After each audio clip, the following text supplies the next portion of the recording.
മറ്റാരുണ്ട് LDF അല്ലാതെ? ഇത് വെറുതെ പറയുന്നതല്ല.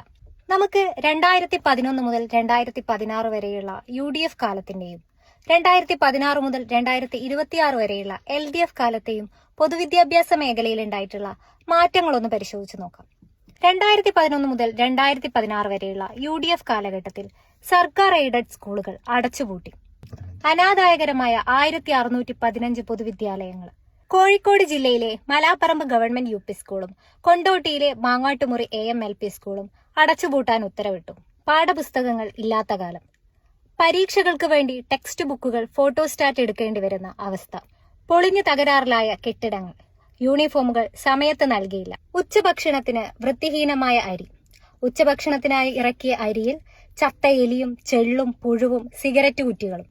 4.9 ലക്ഷം വിദ്യാർത്ഥികളാണ് പൊതുവിദ്യാലയങ്ങളിൽ നിന്ന് കൊഴിഞ്ഞുപോയത്. 308 സ്കൂളുകൾക്ക് കോഴ വാങ്ങി അംഗീകാരം നൽകി. 2016 പിണറായി വിജയന്റെ നേതൃത്വത്തിലുള്ള LDF ഗവൺമെന്റ് അധികാരത്തിൽ വന്നതിനു ശേഷം 2016 മുതൽ 2026 വരെയുള്ള കാലഘട്ടങ്ങളിലെ പൊതുവിദ്യാഭ്യാസ രംഗത്തുണ്ടായിട്ടുള്ള മാറ്റങ്ങൾ പരിശോധിക്കാം. UDF അടച്ചുപൂട്ടിയ പൊതുവിദ്യാലയങ്ങൾ തുറന്നു പ്രവർത്തിച്ചു.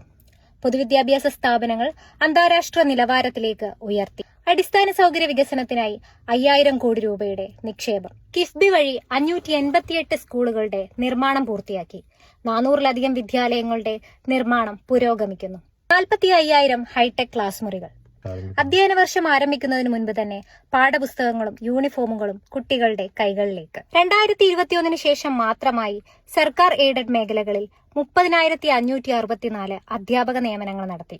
പുരോഗമനപരവും ശാസ്ത്രീയവുമായ കാഴ്ചപ്പാട് അടിസ്ഥാനമാക്കി 1ാം ക്ലാസ് മുതൽ +1 വരെയുള്ള പാഠ്യപദ്ധതി പരിഷ്കരണം പൂർത്തിയാക്കി. കഴിഞ്ഞ 10 വർഷം കൊണ്ട് 10 ലക്ഷത്തിലധികം വിദ്യാർത്ഥികളുടെ വർധനവാണ് പൊതുവിദ്യാലയങ്ങളിൽ ഉണ്ടായിട്ടുള്ളത്. ബിരിയാണി, ഫ്രൈഡ് റൈസും ഉൾപ്പെടെയുള്ള സമൃദ്ധമായ ഉച്ചഭക്ഷണം നൽകി 10 വർഷം കൊണ്ട് എലിപ്പത്തായത്തിൽ നിന്ന് ബെർണാണിയിലേക്കുണ്ടായ മാറ്റമാണ് മറ്റാരുണ്ട് LDF അല്ലാതെ എന്ന വാചകത്തെ പ്രസക്തമാക്കുന്നത്.